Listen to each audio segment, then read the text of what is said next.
Hablar de los aciertos históricos de Costa Rica es reconocer los aportes del Partido Liberación Nacional, la voz liberacionista. Desde la Asamblea Legislativa compartimos con usted las voces de Liberación Nacional. La lucha y en San Cristóbal. Bienvenidos y bienvenidas a su espacio, La Voz Liberacionista. Les saluda Rocío Álvarez Olazo, directora de Comunicación de Liberación Nacional. Esta semana tengo el gusto de presentar a la diputada Paulina Ramírez, quien nos va a estar hablando sobre un tema muy importante de finanzas públicas. Doña Paulina. Muchas gracias por la invitación. Doña Paulina, se ha estado hablando mucho del presupuesto nacional y de los diferentes avances sobre fraude fiscal y la famosa moción 208 bis. ¿En qué consiste y cuál ha sido el proceso?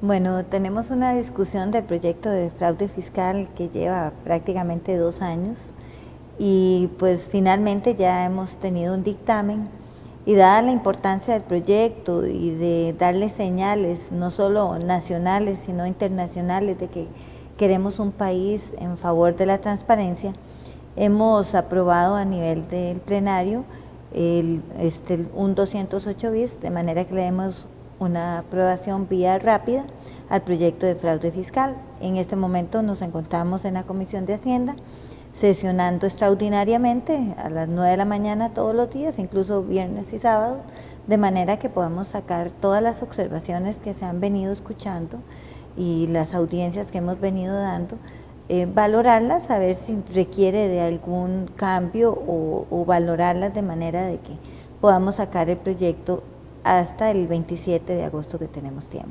Doña Paulina, se ha hablado mucho de términos como la OCDE, la GAFI, y yo creo que la población necesita saber qué son y por qué son importantes estar, digamos, al día con esas organizaciones. Bueno, sí, hemos venido hablando desde hace muchos años, desde el gobierno de don Óscar Arias, que fue quien tomó la decisión de someterse a las evaluaciones de la OCDE a través del Foro Global. La OCDE es una organización de cooperación a favor del desarrollo y la economía que viene a dar una serie de estándares o políticas públicas que deben de cumplirse para, en el caso del tema fiscal y otros, porque no solamente trata temas fiscales, sino temas ambientales, de educación y otros temas, generando políticas públicas y estándares internacionales en donde los países se incorporan y deben que cumplir con estos estándares, dándoles señales no solo al país, sino en forma internacional, de que nosotros pues nos acogemos a estos estándares, dándole calidad a los servicios, dando calidad en el tema ambiental también y otros, y en el caso que nos ocupa, que estamos ahorita en discusión, que es el tema fiscal, pues con estos estándares. Desde ese momento, ¿qué es lo que se procuró en el tema fiscal precisamente? Evitar o dar mecanismos que evitaran la evasión y dar mecanismos que favorecieran la transparencia de nuestro país.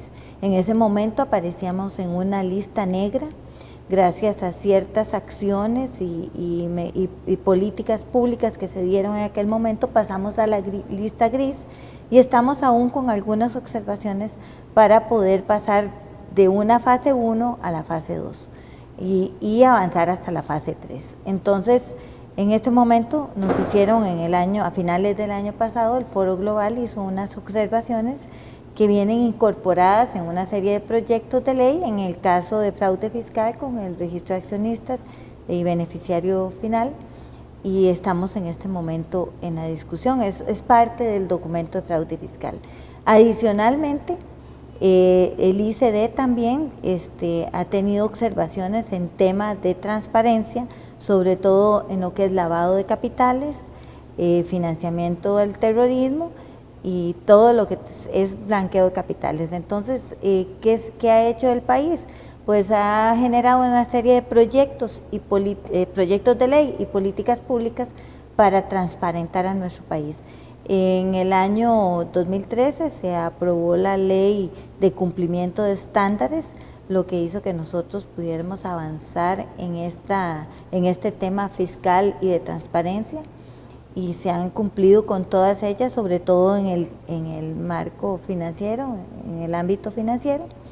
Y ahorita También se tienen observaciones sobre el tema de que estamos en la lista gris y que parte de ellas están contenidas también en el proyecto de fraude fiscal, porque son 40 observaciones, unas de ellas están en otros proyectos que se han aprobado recientemente, recién aprobamos uno, y ahora otras observaciones están en el de fraude fiscal. Entonces estaríamos avanzando con dos temas, no solo con el de la incorporación a la OCDE, sino también con las observaciones de la GAFI. Doña Paulina, llamó mucho la atención de que Costa Rica, si no se alineaba a estos nuevos términos, era un país que podía cooperar con el terrorismo, pertenecía a una lista de países cooperantes con el terrorismo. Sí, lo que quiere decir estar en lista negra, lista gris o superar esto, es que somos países que tienen políticas públicas y que muchos requieren de proyectos de ley a favor de esta transparencia y de impedir que tengamos, incluso a veces nuestra ley no tiene los suficientes mecanismos para impedir que se dé a través de nuestro país el lavado de capitales, asimismo el financiamiento de terrorismo. Y por eso es tan importante dar esas señales, tener los proyectos de ley aprobados de manera que se impida en nuestro país todo este tipo de acciones. Y esto da una buena imagen como país y adicionalmente, ¿qué es lo que queremos como país? ¿Qué es lo que queremos heredarle a nuestros hijos? Un país en donde se permita y se puedan dar este tipo de acciones, o realmente queremos un país limpio y transparente de todo lo que tiene que ver con el lavado de capitales, financiamiento de terrorismo y adicionalmente la evasión, que esto impide que muchas veces podamos hacer inversión importantes y no necesariamente tengamos que recurrir tanto a los impuestos, sino más bien recaudar mejor nuestros ingresos. En relación con la transparencia que usted menciona, lo importante de asignar esos recursos también para el área social, que es también un fuerte de Liberación Nacional y que incluso se ha mencionado mucho en varios discursos. Sí, bueno, cuando un país entra en crisis fiscal, lo primero que se empieza a deteriorar es la inversión en la parte social y adicionalmente en infraestructura y otros. Pero por eso es tan importante que tengamos un país sano en materia fiscal y económica, porque no solo se aborda a través del tema económico, financiero o fiscal, sino también económico. Hay que reactivar la economía, tenemos que generar empleo, permitir que el costarricense tenga oportunidades para desarrollar empresas, pymes y mipymes, y adicionalmente tener finanzas limpias o sanas. Para esto, pues, hemos venido trabajando en temas del gasto. Hemos escuchado ya que hemos avanzado a nivel del plenario y ha sido, pues, una muy buena señal para todos los costarricenses.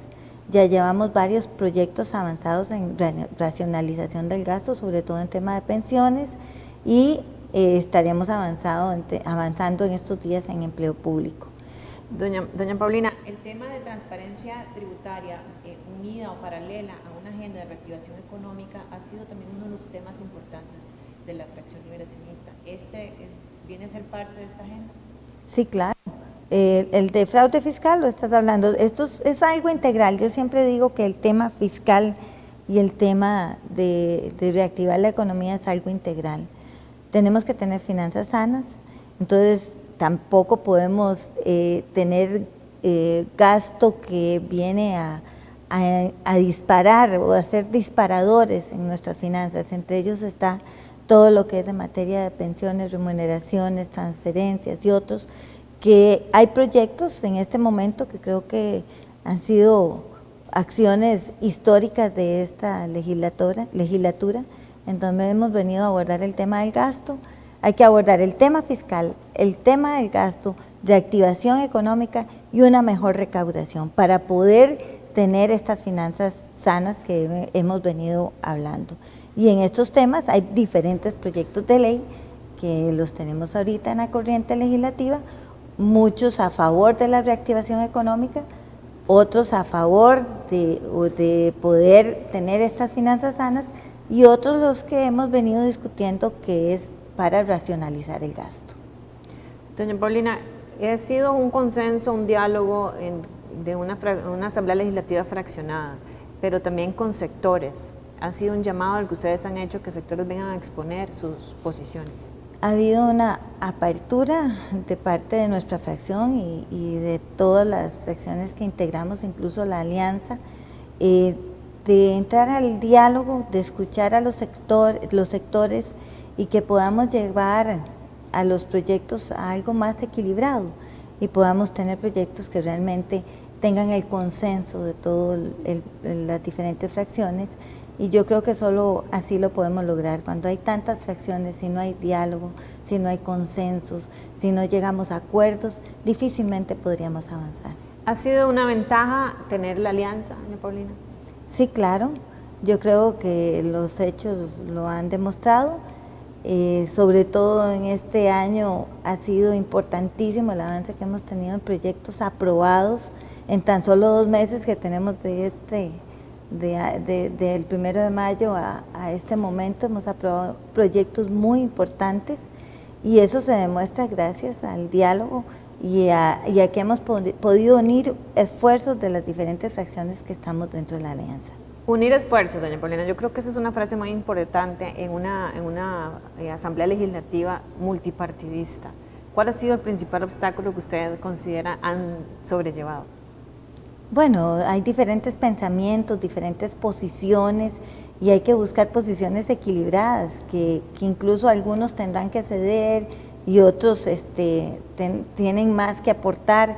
Entonces yo creo que el poder haber abierto las discusiones y haber tenido más diálogo entre nosotros, incluso llevar proyectos en forma conjunta, ha permitido que los proyectos que se presenten ya van consensuados, ya van con un gran avance y que aseguran que van a salir con la aprobación correspondiente.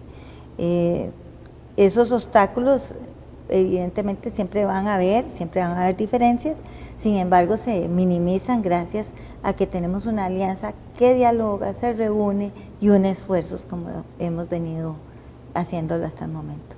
Han llevado a cabo sesiones extraordinarias, incluso ha sido casi que extenuantes, porque se extienden hasta las 9 de la noche, tengo entendido, ¿verdad? Sí, el procedimiento que incluye el 208 bis es realmente bastante extenso. Las jornadas que hemos tenido que someternos, sesionamos a las 9 de la mañana todos los días y sesionamos nuevamente en horas ordinarias y adicionalmente en la noche también. Y estamos viniendo viernes y sábados para poder lograr sacarlo al 27 de agosto.